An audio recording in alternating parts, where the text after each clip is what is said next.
Hey guys, welcome back to my channel. So obviously, as you can tell, I am ill, but let's do my April TBR. I really need to upload my March one. It's currently very early hours of the 6th of April, so fairly early into the month. I have not yet finished any books, but I am over halfway through a novella, The Two Can Play by Ali Hazelwood. Let's pick my TBR. I would like to be able to put this on my TBR. This is How to Write a Love Story by Catherine Walsh. This is the Chapter House Book Club's book of the month. I haven't stuck to them because I do find I'm overall more of like romance. And yeah, I just think I need to be selective, but if I can get this on my TBR. So I picked 6, and I do genuinely look at what my TBR is, but I'm very much a mood reader.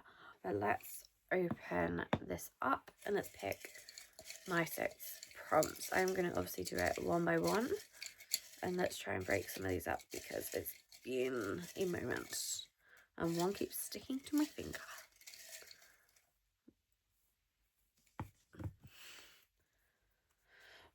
First prompt.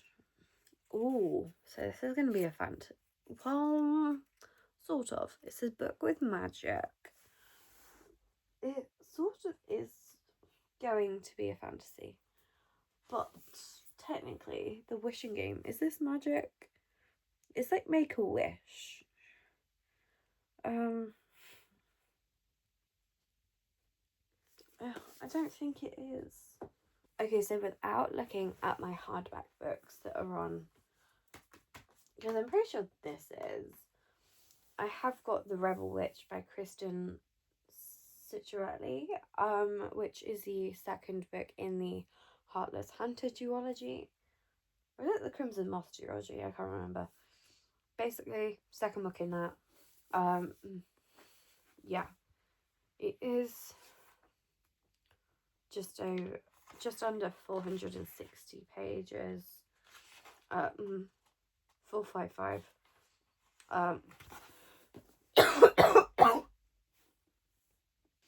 So I know that there's going to be magic in this.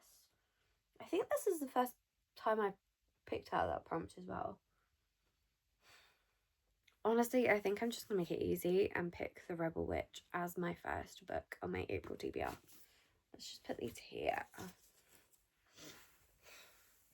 Prompt number 2.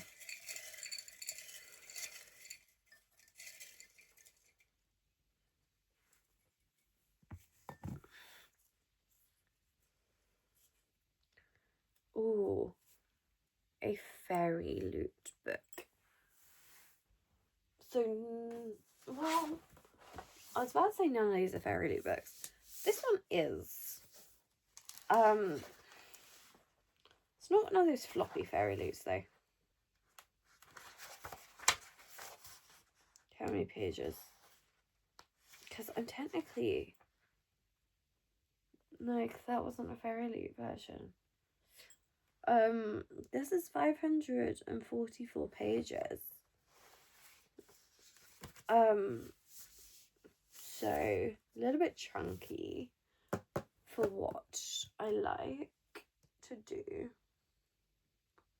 So I don't know, I'm partly going to not change the prompt, but I'm going to bend it slightly.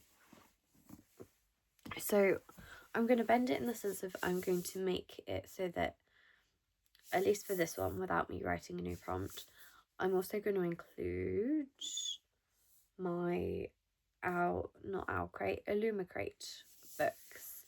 I do have 2. Not that I know where the second one is. It might just have been chucked onto the bed. One of them being Starships by Cat Sebastian. This is the most recent one. This sounds like it's going to be more up my alley. This is the 3rd time I have received this subscription box. The first book I do still technically have, but I think it's probably more just to donate / trying to sell. There's like sci-fi-esque, but yeah, just a kind of star galaxy edge, and then bottom and top are just plain. But I think I'm gonna bend, but like I said, I think for this moment in time I'm gonna bend the prompt to work for me. I do obviously have a load of Fairy Loot books and I will get to them at some point, but for now I'm just going to do it as this, because obviously this isn't your standard size hardback, it's like smaller. And how many? 374, so it's just that little bit more realistic for me. But yeah, that's my second book. But yeah, basically this is kind of what I'm meaning by it's not your standard size. It's basically, well, it's not, but it's not far off the same size as your normal paperbacks. Prompt number 3.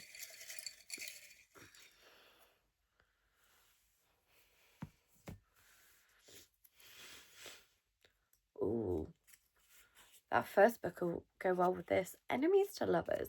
Obviously, I can't pick a book again. I don't know whether that would still be classed as enemies to lovers, because in the first book they started out as basically enemies, sort of. I don't remember.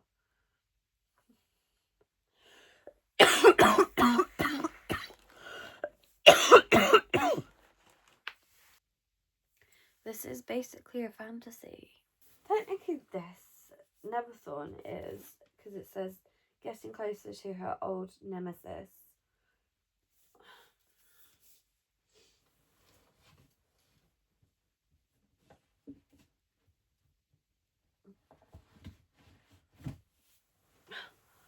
So technically I'm in the middle of this, but I also haven't touched it in months.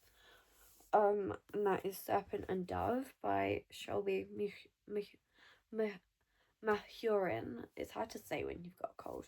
I don't know how far I am through. I don't think this bookmark is to be completely believed, but it's showing me being at like the 172, 173 mark. This is definitely enemies to lovers. It's a witch and a witch hunter. Yeah. I think I overall enjoyed what I read of this so far, but then I think I kind of just got out of the mood.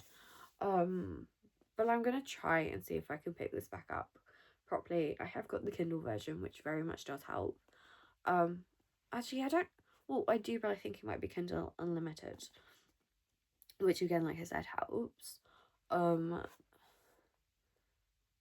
maybe, to be fair, this text isn't. It's fairly on the bigger side. But yeah, I'm going to put Serpent and Dove on my TBR. This feels very fantasy heavy, and I'm not in the biggest fantasy moods. Actually, I think I might have the Rebel Witch as a Kindle version as well, thinking about it, so that might help me. I feel like I've got to. I don't know what this yellow one is. The yellow one would have been pretty clever, but I decided to go for the blue one. So what have we got? Sets in the opposite season. Okay. Currently we are in spring, so autumn. It says as the summer heats up, so that's a no.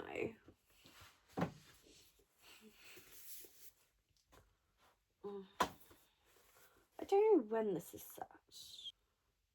It doesn't say, and I don't.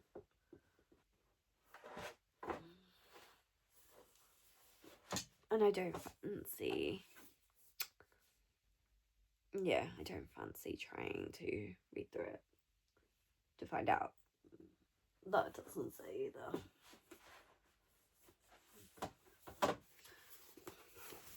Let's check this.